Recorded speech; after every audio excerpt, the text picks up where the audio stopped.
everybody, it's Charlie from Moto, and the BMW R1300 RT might be the best do-it-all motorcycle on the road here at the start of 2026.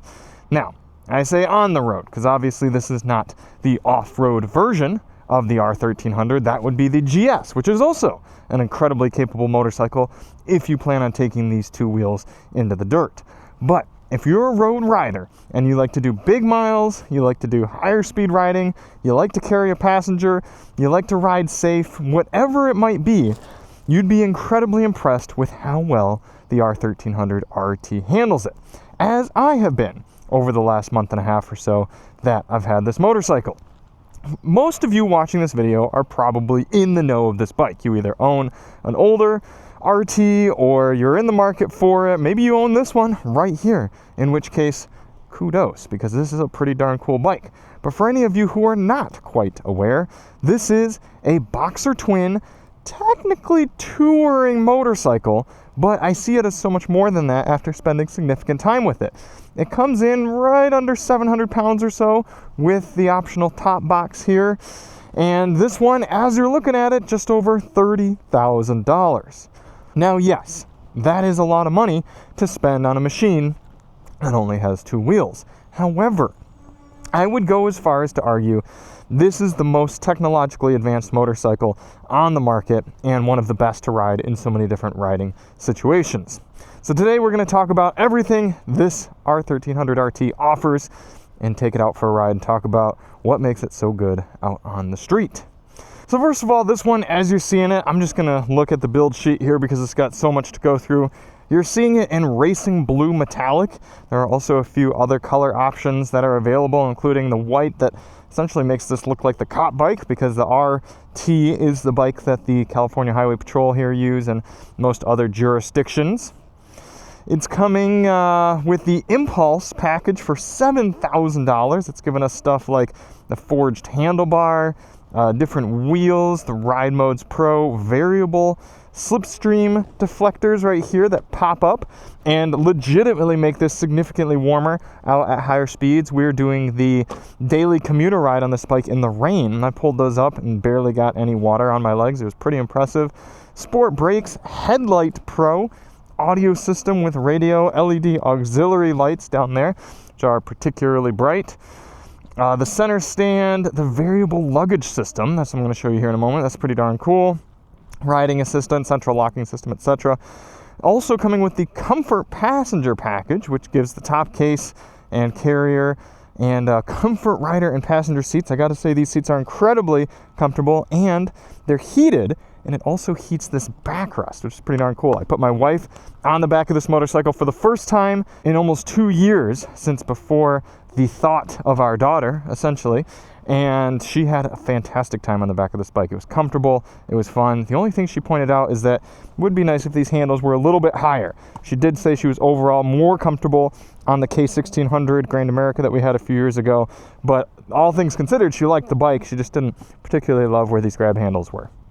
This bike is also featuring the Automatic Shift Assistant, ASA, for $1,000.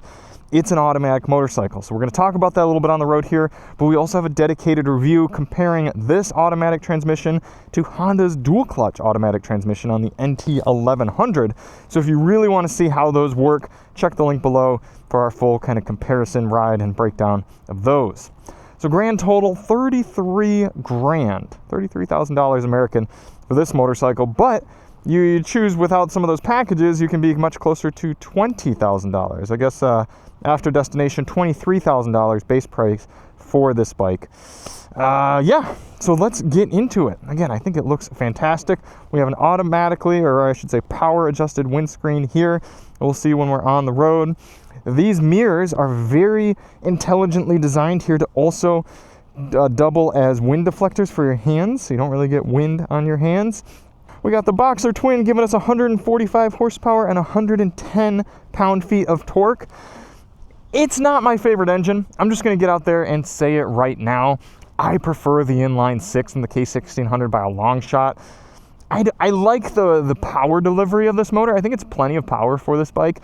I just don't love the character and the sound of it. We're going to talk about that when we're riding. It's it's doing its job. I can't really fault it. It's just kind of the nature of the beast. These side cases are particularly cool. They do have central locking, which means you can lock the motorcycle, if you will. If we bring our key out here, you can lock it and then walk away, and people can't get into your cases.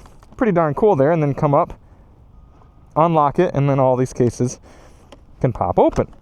You pop it open, you've got netting, and this little cool feature, is it in this one as well? Yes, it is right here. You can expand the case. So you twist this and the cases actually grow, like you're giving them attention, and you can fit more things in there. Or if you don't have much stuff, you narrow them in, and then you have less wind resistance and easier lane filtering abilities. And then these cases are super easy to pop right off if you want to ride the bike naked and go for a ride that way. A little bit less weight, a little bit less center of gravity changing. Same thing with this top case. We got a light on top of it, got those heated elements. We even have USB charger in here, so full power. Pretty darn nifty. Very easy to open and close, lock, etc. I'm very happy with the cargo on this bike. Then let's hop on here. Again, nice comfort seat. And something about the way that they designed this bike, you sit more up on it than you do a lot of touring and more comfort-oriented motorcycles. A lot of bikes you sort of sit in, if you will, so you're kind of maneuvering the bike from within. This bike is a little bit more sport-oriented, where you kind of sit up and on it, lean down onto the handlebars, and have a commanding riding presence. I think that's quite nice. You've got a phone slot here with a little USB port, so you can plug in your phone. With the BMW, I'll go as far as to call it an infotainment system. You can get navigation, you can adjust your media, but no sort of phone projection, wireless or wired Apple CarPlay or Android Auto like you're getting on some other bikes. Let's bring it to life here. Controlled through this rotary knob on the side, makes it quite easy to do both static and riding. But I will admit, there are a lot of buttons on this motorcycle, so you have to get comfortable with your cruise control, with your multi-function switch here, which adjusts the either adaptive cruise control, pretty darn cool, heated elements, the windscreen height, or the dynamic traction control. I'm going to keep it on windscreen right now. We've got a very loud horn, surprisingly loud, sounds just like a car horn there, kind of the two-tone.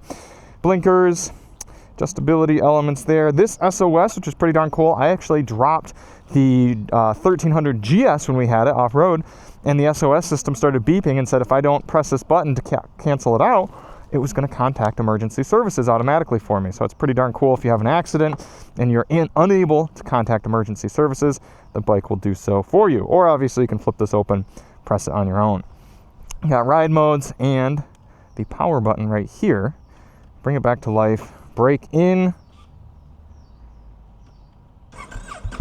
and the bike rocks itself to life.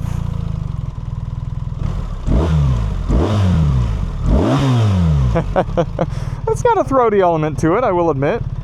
Down here you also have quick toggle buttons that you can press and customize to get to certain elements of your infotainment system, your gauge cluster, so that you're not having to toggle through as many steps and screens while you're riding. That's nice to have. Now we do have a conventional shifter, but no clutch lever on this automatic bike. So press down into first and then simply accelerate away, and it engages first gear for us. Now the bike starts off in manual mode, so it's not doing any shifting. I can do the shifting from my foot at any speed. However, if I don't feel like shifting the bike on my own, I press this D/M button, and now it's going to shift for me. So let's come around almost to a stop. It's going to stay in second pretty much until we're, just about stopped there, and then it's first, continues on first,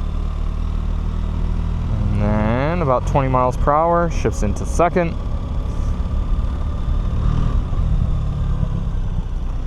And away we go. I'm going to raise the electronically adjustable windscreen all the way up. Does seem to have gotten a little dirty on my last ride, so I apologize for that. Going over these speed bumps, we feel that BMW suspension going to work. This bike rides fantastically. You can also hear the engagement and disengagement of the clutch being done automatically. Coming out onto the road. Because this is such a nice, torquey motor, the automatic transmission works even better, because if you're not in a particularly low gear, it's all right because you have so much grunt that the bike's able to pull away. As I come here toward a stop, it's downshifting into second. We're just in road ride mode right now. Come all the way to a stop. I'm 5'10", 32-inch inseam, and I can stand and flat foot this bike. So both between the design of the seat, how it sort of comes narrower in the front, and then also the overall height of the bike, very comfortable. But because we have this adaptive suspension, if it senses that I have more weight on the bike, whether it be that for the passenger or cargo or just a heavier primary rider, it's going to adjust the preload and suspension dampening for that. We also have niceties like tire pressure monitoring, and of course all sorts of sensors for temperature, coolant, time we've been riding, fuel economy. I've gotten surprisingly good fuel economy with this bike. On our daily rider test, we got 46 mpg, and even just riding it around the way I enjoy to ride, pretty darn good numbers. Pair that up with a 6.5 gallon fuel tank, you can ride for quite a long time on this bike before having to come in and get gas. Now, as I said, despite this being technically considered a touring motorcycle, the way that you sit and ride on the bike and the way that it's engineered makes you feel more able to throw it around, a little bit more like a sport touring bike. In fact, I've had this along with two other sport touring machines in my garage, the Versys 1100 and the NT 1100. And I don't feel like I'm going out and having any less sporting ability on this bike. Now, its intention is less sporty, that's one thing, but it's totally capable of riding particularly fast. Let me cut to some footage I shot on Ortega Highway coming back down. You can see how much fun I was having with the bike. Up here riding on Ortega Highway, I'm just continually impressed by the R1300 RT. It feels like a minimal compromise sport touring bike, despite being pretty established into the touring segment. I've had so much fun tossing this around. I'm really surprised how happy it is to rotate. And I have to imagine the lower center of gravity plays a part in that, but also just the great suspension tuning and chassis design. I've really been able to hustle this bike around. In fact, on the way up, there was some sort of sport bike, maybe borderline sport tourer, but definitely on the side of sport, that couldn't keep up with me, or didn't want to, or both. And I was just cruising back and forth between these hills. I love how you're kind of perched up on the motorcycle. I like being able to kind of sit and assert my weight around the bike and onto the bike. That really helps with the higher speed confidence. I will admit, I don't love the sound of the Boxer Twin. It's fine. It's not offensive. It's just there. It's not like an inline 4 or the inline 6 in the K1600 that really rewarded your eardrums for ringing it out above 5,000-6,000 RPM. This one simply makes noise and you go faster. And I can't blame it because I enjoy the character and the power band of this engine, so it's not bad by any means. It's just I'd be interested to know if there's a way to make it sound a little better with a different exhaust, or if that's just kind of what you're getting with two opposing cylinders. Transmission's been fantastic for manual shifting through these sportier sections. Ooh, this guy's going to give me a little bit of leeway. Thank you, Mr. F-150.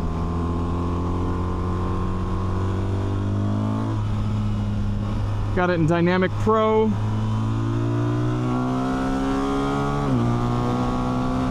Lightning fast shifts. Very happy with that. I mean, essentially at this point, it's just being used like a BMW quick shifter, so it's really not that different than the fact that it's automatic.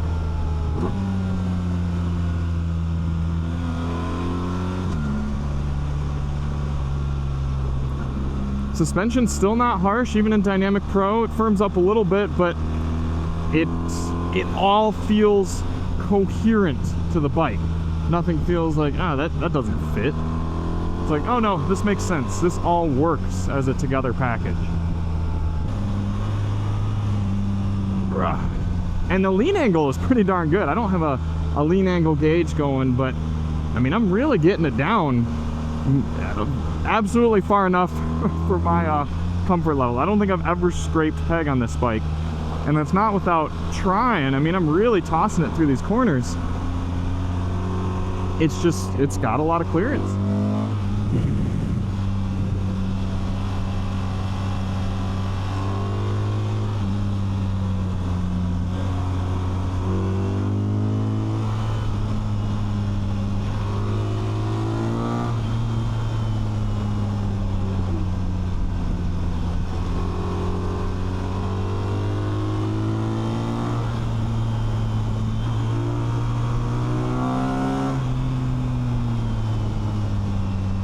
And I love that the red line is way up at 9,000 RPM, because right about 8K is where your brain starts going, oh, I should probably be shifting here soon.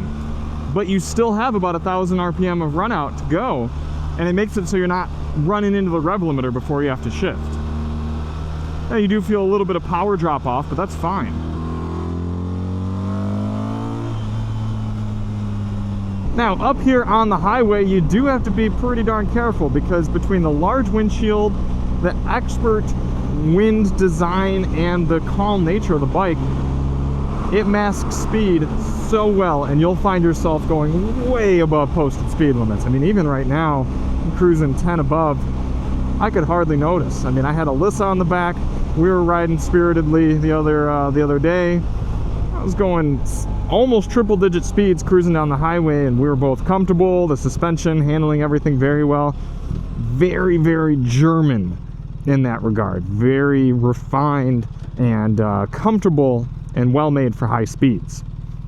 Now, another BMW feature you have on here is the hill hold assist. So right now, we're on a little bit of an incline, and as I came to a stop, I gave the brake lever just a little bit extra squeeze, and I get this H icon on the gauge cluster, and that means that it's actually holding the brake for me. So I've got both of my feet down, no hands on the brake or anything, and it's keeping the bike from rolling in either direction.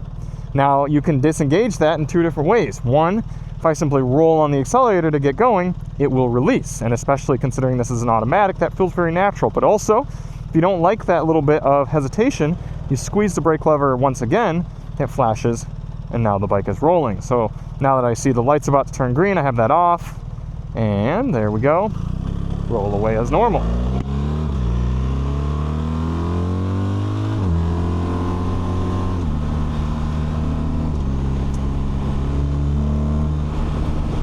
Up here at highway speeds, we can again show off some of the other party pieces of the RT, one of which being adaptive cruise control. So we set our cruise right here.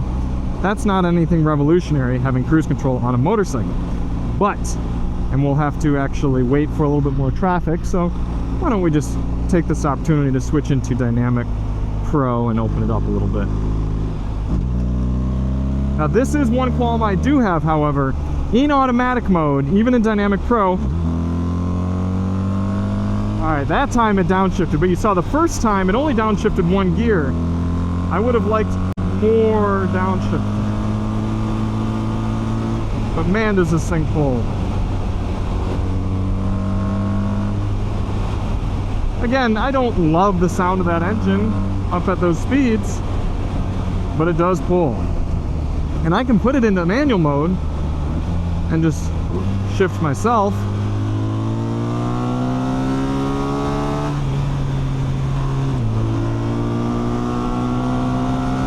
Bring it out exactly as I would a manual bike.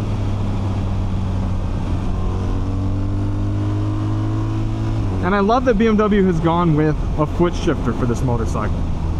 Very, very similar feeling to a traditional manual, especially if you have a BMW with a quick shifter, or really any bike with a quick shifter, you're probably not using your clutch while you're riding anyway. So this feels exactly like that. And again, because of that adjustable windscreen, I can cruise at those higher speeds and barely hear the wind. Okay, you're just gonna cut right through, that's fine. Don't have to worry about stalling with the automatic.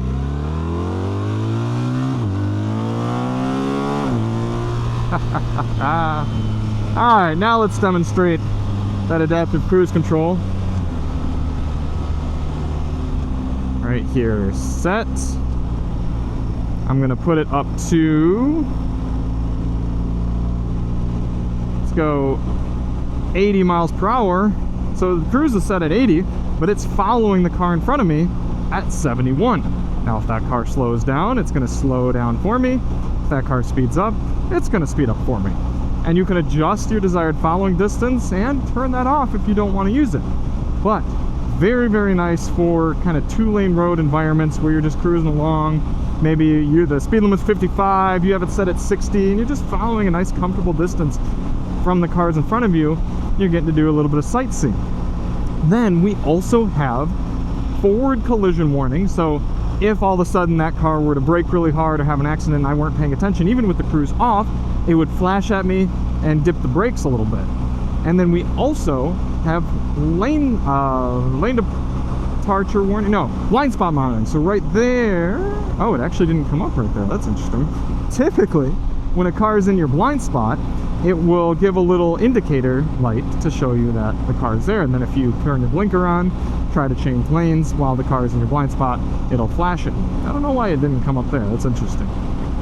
You've got an audio system on this one. It sounds fairly good. I mean, no open air bike radio like this is going to sound fantastic, but it's plenty loud enough. It bumps. Controls are good. Riding dynamics are good. Ergos are great. I have had so much trouble coming up with cons for this bike. I mean, it's a motorcycle that if I had the means, I would happily have in my garage. Essentially, I would have this bike, and then I would have something like a lightweight dual sport, something like you know, from a KTM or a Husky 350 or something like that. Maybe, you know, maybe one a little bit more adventure bikey. We'll see what BMW comes out with their 450 GS, but this would be my kind of daily rider, if you will, as well as bike that I throw my wife on the back of. And then when I want to go out and just have more hooligan fun, I'd have my dual sport. But what the RT allows you to do is go out and do these big mega rides that you always talk about. You're like, oh, I want to go do a full weekend ride, or oh, I want to ride out to that one spot and get lunch or something. You do it on this bike, and you've got the practicality and the comfort and the performance to ride just about every sort of road that you want to ride, but then the refinement and the comfort and the ease of use and maintenance to be able to ride those big miles without getting fatigued. If the rain pops up, you put these little things up and you raise your windshield. If it gets hot out, and you put them down, you put the windshield down, you get some airflow on you. If you get bored, you get some music going. If you need to navigate, you got the navigation going on your phone. I know this bike is expensive, but it really does feel like a bike that BMW didn't hold back on, and they understood the mission. Mission was to make one of the best motorcycling experiences here in 2026. And they've achieved that. They really have. When Alyssa and I headed out and did a full day ride on the K1600, I insulted some people in the comments because I came back from the end of the ride and I kind of said, look, it's a cool bike, but it's so large and cumbersome that I kind of feel like we might as well have just been in a Miata, because then we could have had heating and ventilation and air conditioning, and we could have put the top up, had a more relaxed time, still had a fairly similar experience. I don't feel that way on this bike. This is a bike that I actually feel like I would enjoy simply riding as a primary rider, as a single solo, but then also throwing somebody on the back.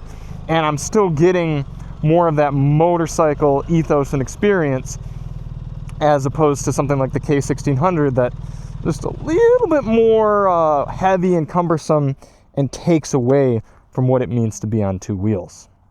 So thank you all so much for watching. If you do want to see more on the RT, check the link below. We've got our DM commuter ride. We've got a no talking ride over on Winding Road Magazine. We've got the comparison with the NT 1100 with the automatic. I'm going to miss this bike. I really am. So thank you all so much for watching, and we'll see you on the next one. I'm Charlie from DM Moto, and as always, ride on.